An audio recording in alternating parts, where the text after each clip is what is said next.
ఎందుకంటే వినండి, వైఎస్ఆర్సీపీ సంబంధించినటువంటి నాయకులు తెలంగాణ ప్రకటన రాకముందే వాళ్ళు గొడవ స్టార్ట్ అయిపోయింది. ఇక్కడ అసలు వాళ్ళకి ఎట్లా తెలుస్తాయండి? వాళ్ళకు ముఖ్యమంత్రి గారికి తెలవాలి, లేకపోతే మా కేంద్ర మంత్రులకు తెలవాలి, అధిష్టానం తెలవాలి. వాళ్ళకి అసలు ప్రకటన రాకముందే వ్యతిరేకిస్తుందని చెప్పి అక్కడ స్టార్ట్ అయిపోయింది, ధర్నా స్టార్ట్ అయిపోయింది. ఇక్కడ కొంతమంది ఇలాంటి మీరు మాట్లాడేటప్పుడు నేను మాట్లాడలేదు కదా, ఇక్కడ కొంతమంది మంత్రులు ఇంటికి పిలిపించుకొని మీరు మా ఇండ్ల మీద రాళ్లతో కొట్టండి, కిటికీ అద్దాల వల్ల కొట్టండి, మమ్మల్ని నిలదీయండి అని చెప్పి వాళ్ళు చెప్పినప్పుడు ఉన్నటువంటి వ్యక్తులు మాకు దగ్గర నుండి ఫోన్ చేయించారు. ఎందుకంటే వాళ్ళు ఇక్కడ ఉండేటువంటి వాళ్ళు ఎంబడి పోయినటువంటి వాళ్ళు ఏం చెప్తారో ఇందామని పోయినటువంటి అంటే మీరు చెప్తున్న దాని ప్రకారం రాజకీయ పార్టీల నాయకులే దీన్ని అనుకుంటే నడిపిస్తున్నారు.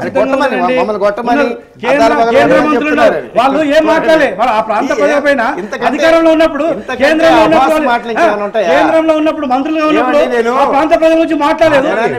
అది కాదండి, మీరు చెప్పండి మాట్లాడకపోతే మాట్లాడండి. ముఖ్యమంత్రి గారినో కాదు అని ఇక్కడ మాట్లాడాల్సింది.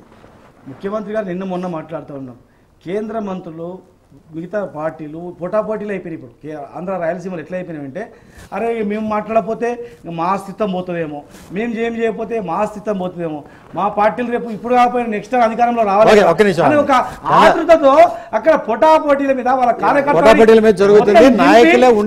చేస్తున్నారు. ఇప్పుడు వాళ్ళు అది కాదు కదండి, వాళ్ళకి ఏ సమస్యలు ఉండవు అధిష్టానం చెప్పమని చెప్పిన తర్వాత ఏ నాయకుడు అయినా వాళ్ళు ఏం చెప్తారు, విభజన అనివార్యం అయిపోయింది, విభజన అయిపోయింది, మీకు ఏం కావాలో చెప్పంటున్నారు. అసలు ఏం కావాలో చెప్పని చెప్పకుండా ఏం కావాల్సిందో వాళ్ళు అడగకుండా ఈరోజు వాళ్ళని రెచ్చగొట్టే విధంగా వీళ్ళు ప్రోత్సహిస్తున్నారు. విజయవాడలో కూడా అక్కడ లోకల్ ఉన్నటువంటి లగడపాటి రాజగోపాల్ గారు పిలిపించుకొని మీకు గట్టిగా ఉద్యమాలు చేయండి, మీకు ఏం కావాలని మొత్తం సమకూరుస్తా అని చెప్పిన మాట వాస్తవం కదా. అక్కడ ఉన్న మా ఉద్యోగులు మాతో ఉద్యోగాలు మాకు చెప్పరా ఏం చేస్తున్నారు?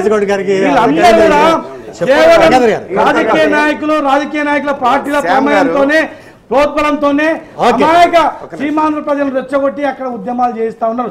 దానివల్ల నష్టపోయేది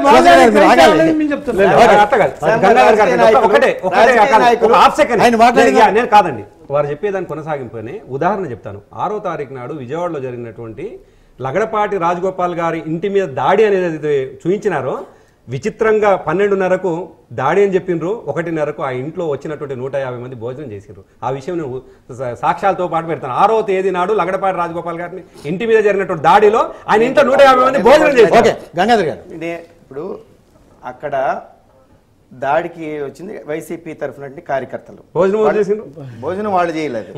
అక్కడ వాళ్ళ ఆఫీస్ వాళ్ళు ఉంటారు, ఇదంతా మసిపూసి మారేడుగా చేయటం అనేది ఇంతకంటే వేరేది ఉండదండి. రాజకీయ నాయకులే పిలిచి మా ఇళ్ల మీద రాళ్ళు వేయండి, మా అద్దాలు పగలు కొట్టండి, నన్ను కొట్టండి, నా చొక్కా చెంపండి అని చెప్తున్నారని చెప్పి మాట్లాడితే ఇంతకంటే అబాస్ ఇంకోటి ఏమైనా ఉంటుందా? ఒక విషయం. 2, ఇవాళ ప్రజలు ఆ వైసీపీ నాయకుల్ని సమన్యాయం అంటే ఏంటో చెప్పిరా. సమన్యాయం అంటే సమైక్యంగా ఉంచాలనా విభజించాలనా అది చెప్పిరా ముందు. మీరు ఈ హైదరాబాద్ యూటీ గురించి, నీళ్ల గురించి, ఈ వ్యవహారాలు ఈ మాట్లాడొద్దు. ఏం కావాలి? రాజకీయ పార్టీ రానివ్వట్లేదు, వాళ్ళందరూ ఆపుతున్నారు అన్నప్పుడు వీళ్ళు నిజంగానే రాజీనామాలు చేసి ఉద్యమంలోకి వెళ్ళొచ్చు కదా. ఇప్పుడు తప్పని పరిస్థితి వస్తుంది వాళ్ళకి. రాజీనామాల గురించి ఇప్పుడు ఎమ్మెల్యేల రాజీనామాల గురించి ధర్మాన ప్రసాదరావు గారు చెప్పింది ఒక వాస్తవం, ఒక అభిప్రాయం, ఒక సరైనటువంటి అభిప్రాయం. అది చేయకూడదు. ఎందుకంటే రేపు అసెంబ్లీలో తీర్మానం వచ్చినప్పుడు అసెంబ్లీ తీర్మానాన్ని ఓడించి చరిత్ర సృష్టించాల్సినటువంటి అవసరం ఉంది రాష్ట్రంలో. ఈ జాతిని విడదీయడానికి వీల్లేదని అసెంబ్లీ సాక్షిగా నినదించాల్సినటువంటి అవసరం ఉంది. ఒక డాక్యుమెంట్ వారు చెప్పినట్టు హిస్టారికల్ డాక్యుమెంట్గా మిగిలిపోతుంది. తీర్మానం చేసిన తర్వాత పార్లమెంట్ ఏం చేస్తుందో అప్పుడు కేంద్ర ప్రభుత్వం ఆ తీర్మానానికి వ్యతిరేకంగా నిర్ణయం తీసుకోవాల్సినటువంటి అవసరం. ఇవాళ అదొక కన్వెన్షన్ అయింది.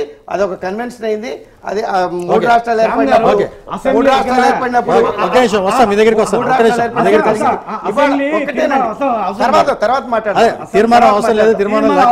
తర్వాత ఆయన మాట్లాడిన వ్యూస్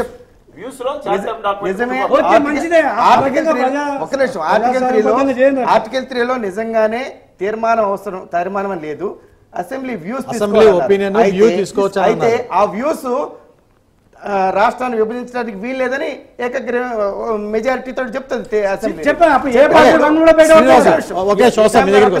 ఒక నిమిషం. కాబట్టి అట్లా రాజీనామాలు చేయవలసిన లేదు. కానీ ఇవాళ ప్రజలు అడుగుతున్నారు కేంద్ర మంత్రులు ఎంపీలు తక్షణం రాజీనామా చేయాలి. కేంద్ర మంత్రులు ఎందుకు రాజీనామా చేయాలంటే రేపు కేబినెట్ మీటింగ్ జరిగే నాటికి కేంద్ర మంత్రులు రాజీనామా చేస్తే తక్షణం, ఎందుకంటే కేబినెట్ లో నిర్ణయం జరగడానికి వీలేదు. కానీ రాష్ట్ర మంత్రులు కేంద్ర మంత్రులు దగ్గర ఉండి నిధులు సమకూర్చి ఈ ఉద్యమం జరగడానికి మొత్తం వాళ్ళు నడిపిస్తున్నారు. అది వాస్తవం కాదు, అది వాస్తవం కాదు, అది వాస్తవం కాదు. వాళ్ళ ఫ్లెక్సీలు పెడుతున్నారు, గెట్ అవుట్ అంటున్నారు, వాళ్ళని ద్రోహులుగా ప్రకటిస్తున్నారు. ఇవాళ అన్ని పార్టీలు వైసీపీని కానీ టీడీపీని కానీ మీ వైఖరి స్పష్టంగా చెప్పండి, శశబిషలొద్దు, సమైక్యానికి కట్టుబడి ఉన్నామని చెప్పండి అని అంటున్నారు. ఇంకెక్కడ వాళ్ళు వారు వైసీపీను టీడీపీ కాంగ్రెస్ మాత్రం ఆహ్వానిస్తున్నారు అంటున్నారు, వాళ్ళని కూడా అంటున్నారు. అవును, ఒకటి నేను చెప్తా ఉన్నాను, ఇందాక ప్రభాకర్ గారు మాట్లాడతా తెలంగాణ విషయంలో మాకు హైదరాబాద్ విషయంలో 10 సంవత్సరాలు కూడా మేము యాక్సెప్ట్ చేయలేదు, మాకు ఇష్టం లేదు. పోలవరం కూడా మాకు యాక్సెప్ట్ చేయలేదు, ఇష్టం లేదు. ఏదైతే చెప్పారో అయినా విధి విధానం ఎదురు చూస్తున్నాం. ఎగ్జాక్ట్లీ నేను ఏమన్నా ఇష్టం లేని అంశం వచ్చినప్పటికీ అదే అంటున్నాను నేను. మాకు నువ్వు అన్ని మసిపూసి మారడికాయ చేయకు. నేనేమంటున్నానంటే ఎగ్జాక్ట్లీ మాకు ఇష్టం లేని అంశాలు పొందపరిచిన కాంగ్రెస్ పార్టీ నిర్ణయించిన 57 సంవత్సరాల బాధ ఉంది కాబట్టి విధి విధానాలు రాకుండా మేము ఎదురు చెప్పడం సరైంది కాదని విజ్ఞప్తి. అదే ఆ విజ్ఞత ఏంటంటే వారు ప్రజలకు కూడా ఏంటంటే చాలా స్పష్టంగా అర్థమైంది ఎందుకని అక్కడ ఉద్యమం వచ్చింది. అసలు ఈ తెలంగాణ వస్తుంది సరే, పోలవరం ప్రాజెక్టు కూడా విధి విధానాలు వచ్చే వాళ్ళకి వ్యతిరేకం చెప్పేసి మళ్ళీ ఇంకోసారి చెప్పారు.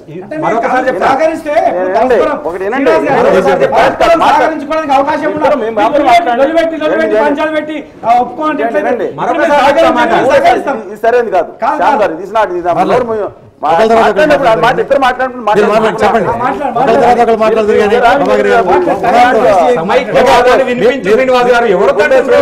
చెప్పండి. మీరు కాంగ్రెస్ పార్టీలో కుట్రలో తెలంగాణ నాశనం చేసిన వీళ్ళు ఏం మాట్లాడతారు? కాంగ్రెస్ ఇష్టం లేదు. శ్రీనివాస్ గారు విద్వేషకారాలు మీలాగానే వ్యక్తిగత విమర్శలు చేయను. మీరు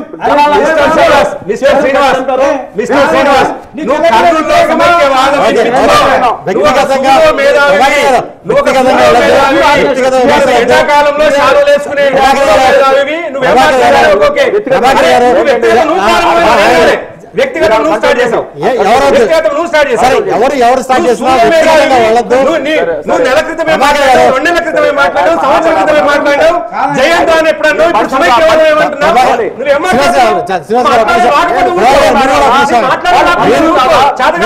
మీరు కూడా ఒక నిమిషం వ్యక్తిగతంగా మాట్లాడే విమర్శలకి మాత్రం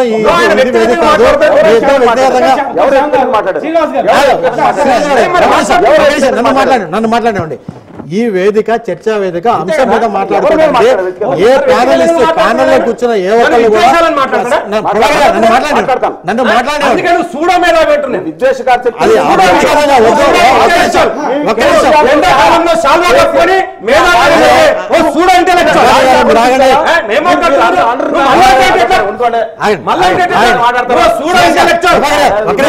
నువ్వు సమాజానికి వినేశకారివి.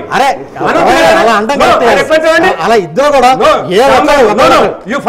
ఆయన కట్ చేయండి. 57 ఏళ్ల ఆకాంక్షను మేము నిలబెడుతున్న వాళ్ళం, 1000 మంది బిడ్డలు చంపుకునే వాళ్ళం, 365 మంది చావబడే వాళ్ళం, చంపబడే వాళ్ళం. మేము విచ్ఛిన్న కారణమా? మేము మీరు చెన్నై నుంచి విడిపోయినప్పుడు విచ్ఛిన్నకారులు అయితే, విధ్వంసకారులు అయితే మేము విచ్ఛిన్న కారణమే. చెన్నై నుంచి పొట్టి శ్రీరాములు చంపుకున్నారు మీరు.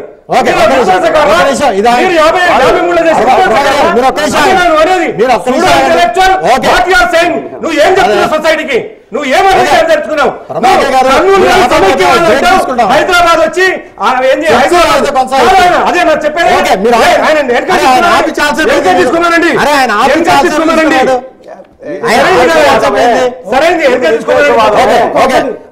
ఒక్క విషయం ఆయన శ్రీనివాస్ గారు ఒక అంశాన్ని తీసుకుని ప్రభాకర్ గారు శ్రీనివాస్ గారు వ్యక్తిగతంగా ఒక అంశం తీసుకుని ఒకళ్ళ పట్ల ఇద్దరు ఇది ఒకళ్ళ పట్ల పరస్పరంగా శ్రీనివాస్ గారు ఇప్పుడు మీరు మాట్లాడేటప్పుడు వ్యక్తిగతంగా ఈ అంశం మాట్లాడారండి. ఇప్పుడు చిన్న బ్రేక్ తీసుకున్నాం. బ్రేక్ ఇచ్చి